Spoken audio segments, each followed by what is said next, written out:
थोड़ा साहब, हुकूमत और पीटीआई के दरमियान जो मुज़ाकरात पसे पर्दा हो रहे हैं महमूद अचकज़ई के तवस्सुत से, क्या उसमें पीपल्स पार्टी ऑन बोर्ड ली गई है हुकूमत की जानिब से? देखें, पीपल्स पार्टी ने वैसे तो मुज़ाकरात की नफ़ी नहीं की। अक्सर चेयरमैन बिलावल भुट्टो साहब ने भी कहा कि जी बातचीत होनी चाहिए। हुकूमत बनने से पहले भी हमने इशारतन से कहा था कि जी क्या बात करने के मूड में हो, तो खान साहब वालों ने जवाब दे दिया कि हम मूड में बिल्कुल नहीं हैं। हाँ। खान साहब के बारे में अचकज़ई साहब खुद बयान देते हैं कि अगर हुकूमत ने थोड़ी सी पेशरफ्त की या जरदारी साहब ने असेंबली में आके ज्वाइंट पार्लियामेंट्री सेशन को एड्रेस करके मुज़ाकरात की तरफ इशारा दिया था, ये सब हम करते रहे हैं। तो वो खुद अचकज़ई साहब इमरान खान पे तनकीद कर रहे हैं कि उनको मुसब्बित जवाब देना चाहिए था। लेकिन खान साहब तो यही कह रहे हैं कि जी मैं बात तो सियासी पार्टियों से नहीं करूंगा, मैं बात करूंगा तो इस्टेब्लिशमेंट से बात करूंगा। इस्टेब्लिशमेंट के बारे उसके उसके उसके अलावा उसको कोई नाम याद ही नहीं आ रहा। इस्टेब्लिशमेंट का इलेक्शन के साथ क्या ताल्लुक है? इलेक्शन तो इलेक्शन कमीशन कराता है, इलेक्शन कमीशन के ट्रिब्यूनल्स कराते हैं, फिर सुप्रीम कोर्ट भी उसमें इन्वॉल्व कभी कभी हो जाती है। इस्टेब्लिशमेंट का इसमें वास्ता क्या है कि खान साहब को नींद नहीं आती जब तक इस्टेब्लिशमेंट से जवाब नहीं आए। तो मैं नहीं समझता कि ये सियासी लीडर को ऐसी बात करनी चाहिए कि मुझे तो बात करनी है इस्टेब्लिशमेंट के साथ। मैं समझता हूँ ये अनडेमोक्रेटिक सा एटीट्यूड है। हमें इस पार्लियामेंट को चला रहे हैं ना, हम तो पार्लियामेंट चल रही है, अपोजिशन है, वहां मेजॉरिटी हुकूमत वालों के पास है, अपोजिशन के पास माइनॉरिटी है, वो इसमें मेजॉरिटी में नहीं है। ये इसी तरह से पार्लियामेंट हर मुल्क में चलती है और यहां भी चल रही है। बिल्कुल इस वक्त खान साहब खुद लड़े नहीं, खान साहब को टिकट नहीं मिली, वो आज़ाद तौर भी खड़े हो सकते थे, लेकिन उनको पहले जेल की सज़ा हो गई। जब जेल की सज़ा होती है तो इसको इलेक्शन में खड़े होने का हक नहीं होता। इलेक्शन तो सज़ा जो हुई वो कोर्टों की तरफ से हुई। कोर्ट जो है आज़ाद कहलाती हैं, कभी कोई फैसला आता है, कभी कोई फैसला आता है। अब कोर्ट की सज़ा दिए हुए पर इलेक्शन तो मना है, तो इलेक्शन में वो खुद खड़े नहीं हो सके, दूसरे पार्टी के खड़े हुए। कुछ ने कहा हम पीटीआई के साथ ताल्लुक रखते हैं, कुछ ने कहा हम आज़ाद खड़े हैं।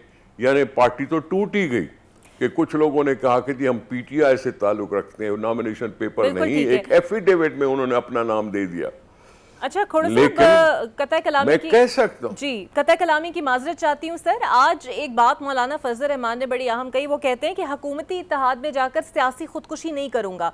अब आपकी जमात भी हुकूमती इत्तेहाद में मौजूद है, वैसे तो ये उनकी अपनी जाती राय है, लेकिन आपको लगता है कि उनका आना या ना आना उनके लिए कोई सियासी खुदकुशी का बायस बनेगी? देखें, ये हर जमात का अपना अपना नुक्ते नज़र है, अपनी अपनी जमात की हर एक अपनी स्ट्रेटजी बनाता है।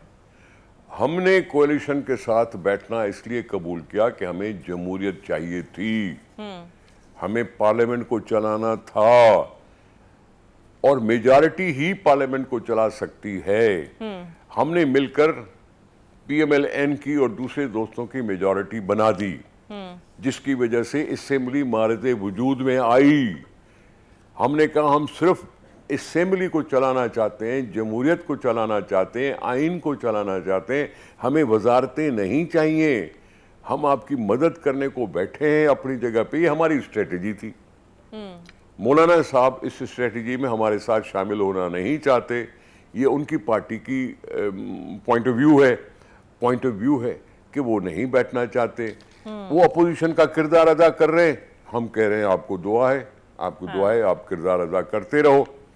ये तो कोई बात न हुई ना कि जी मौलाना साहब नहीं है तो पार्लियामेंट नहीं चलेगी, असलम रैसानी साहब नहीं है तो ऐसा होगा, ये बात नहीं है।